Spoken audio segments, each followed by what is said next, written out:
প্রাচীনকালে হিরণ্যকশিপু নামের এক অসুর রাজ ছিলেন। তিনি ছিলেন মহাশক্তিশালী এবং ভগবান বিষ্ণুর ভক্তির বিপরীতপন্থী। তার ভাই হিরণ্যাক্ষকে ভগবান বিষ্ণু বরাহ অবতারে বধ করেছিলেন। তাই হিরণ্যকশিপুর মনে ছিল প্রচণ্ড প্রতিশোধ স্পৃহা। তিনি ভগবান ব্রহ্মার কাছে কঠোর তপস্যা করে বর লাভ করেন। ব্রহ্মাকে তিনি বললেন, আমাকে মৃত্যু দিও না, না দিবসে না রাত্রে, না ভিতরে না বাইরে, না স্থলে না জলে না আকাশে, না মানবের হাতে না পশুর হাতে, না অস্ত্র দিয়ে না প্রাণীর দ্বারা।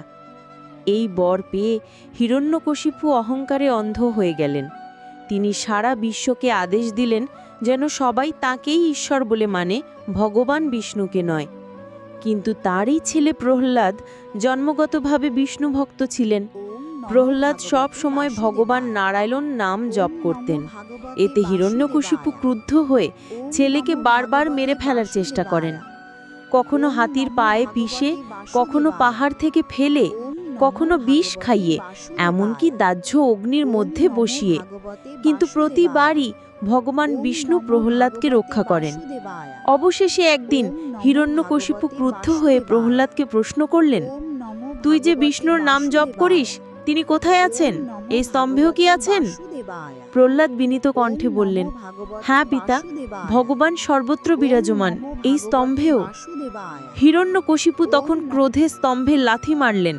মুহূর্তে স্তম্ভ ভেঙে বেরিয়ে এলেন ভগবান বিষ্ণুর এক অপূর্ব রূপ, অর্ধেক মানুষ অর্ধেক সিংহ, নরসিংহ। এই রূপেই ভগবান তার বর ভঙ্গ না করে অসুর রাজকে বধ করলেন।